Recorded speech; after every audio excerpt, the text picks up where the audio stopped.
Hello, got another Wii U video for you. This was something that came up the other day and I thought it'd be pretty interesting to talk about because it kind of brings up a topic for me, which is collecting physically and collecting digitally, both of which I think have their pros and cons. The Completionist buys every game on the Wii U and 3DS eShops. The project cost $22,791 all together. The guy downloaded about 1.5 terabytes worth of games over both consoles. Took him over 300 days and over 400 eShop vouchers. Crazy stuff. This is a short article, so it'll be a short video. With the Nintendo Wii U and 3DS eShops closing down a week from today, as of yesterday, a lot of users on those platforms are scrambling to get the games they want downloaded before they go away forever. Few, however, have the means to buy every single item on those stores. Remember the video I came out with last week? Remember the advice on that about, you know. Enter Gerard, sorry if I'm saying that wrong, enter Gerard the Completionist Khalil, who has bought all the games available on the Wii U and 3DS eShops for a whopping $22,791 over both consoles, over multiple SD cards and over multiple external drives. It is insane. He done a YouTube video covering the whole thing, and the amount of shit he went through to download everything. You think it would just be straightforward. Put funds into your wallet, buy a game, download game, job done.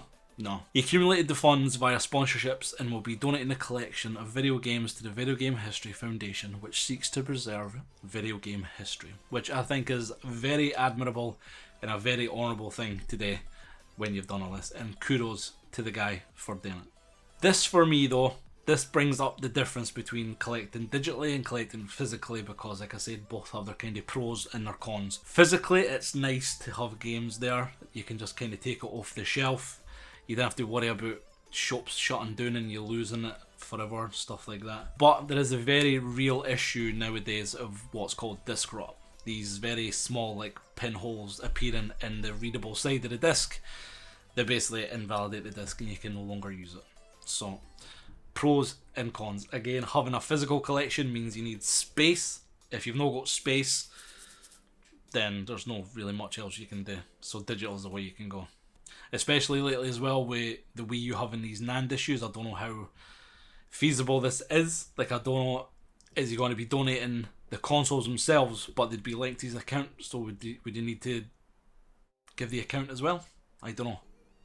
Either way, that's between him and the Video Game History Museum to figure out. Foundation even. As well as the financial cost to Khalil, the games took up a good amount of space, with the Wii U titles adding up to 1.2 terabytes of space, while the 3DS games and DLC only added up to 267 only.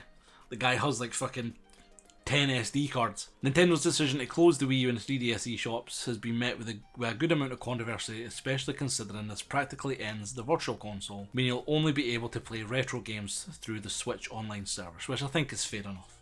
I didn't think there's thousands of people running out to buy Wii U's to play Mario 64 or all these retro games that are available on Nintendo Switch. I think Nintendo are choosing to focus on their new console, which is fair enough. I didn't think you can fault them for that.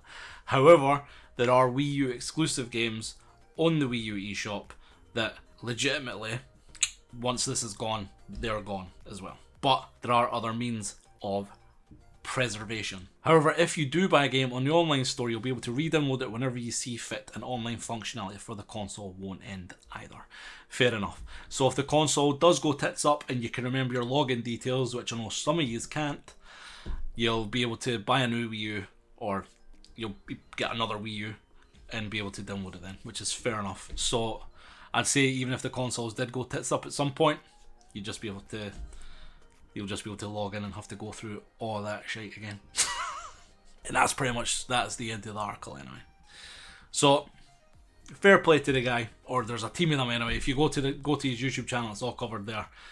But fair play to the guy for going through all this shit. It's incredible what you have to go through, because like I said, it wasn't just straightforward load money, download game done. Like, you have to download so many, add funds, you have to, even the DLC he was saying wasn't so straightforward as to just log in and buy DLC. You had to either play so much of the game to get access to the DLC. There was even some you had to complete the game.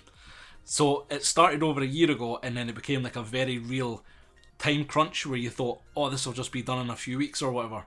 And then no, you have to play through some games. It takes you ages to download some games.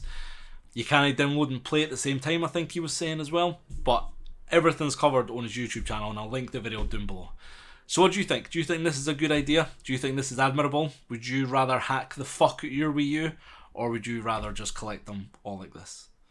Guys, this has been a quick one, and we'll see you later. Thanks, game.